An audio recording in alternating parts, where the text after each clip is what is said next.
The senator from Louisiana. I first request that the quorum be vitiated. Without objection. Mr. President, everyone here, everybody in that audience, everybody watching on C-SPAN has a loved one or knows of someone whom they've loved who is either overdosed or died actually from that overdose from fentanyl. An incredible scourge of our society right now. It is the leading cause of death among young adults 18 to 45, and synthetic opioids like fentanyl are 75% of the causes, if you will, of U.S. overdose deaths. Fentanyl continues to kill almost 200 Americans a day. 200 Americans a day.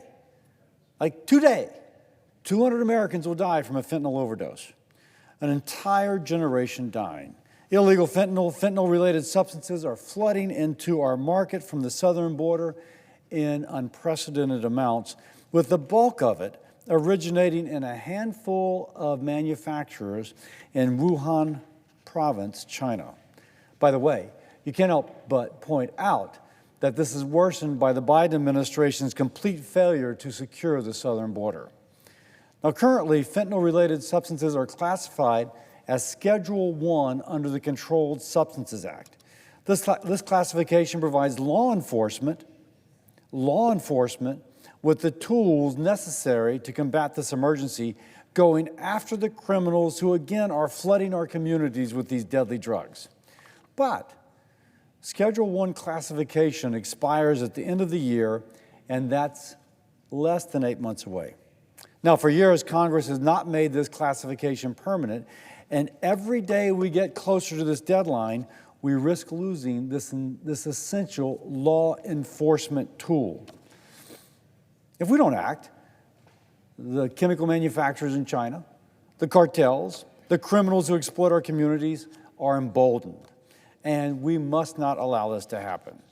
That is why today I'm calling on the Senate to pass the HALT Lethal Trafficking Fentanyl Act, or the HALT Act, to permanently classify fentanyl-related substances as a Schedule 1 controlled substance. Now, the bill is not controversial. There are no poison pills.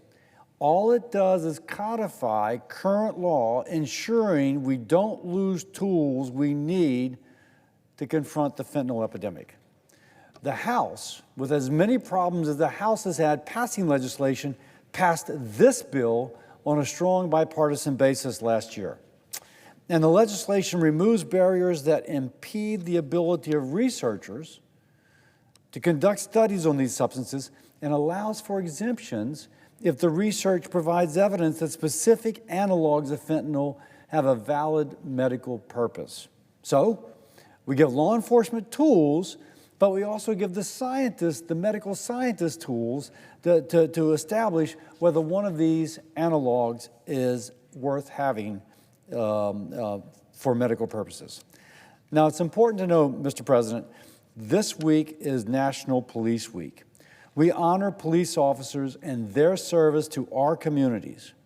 Now, these officers are on the front lines of fentanyl crisis, holding criminals accountable, saving lives from preventing the spread of drugs, but at times giving drugs like Narcan to reverse an overdose.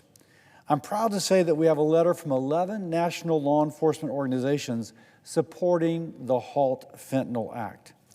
And by passing this legislation, we will send a strong message to law enforcement: we have your back.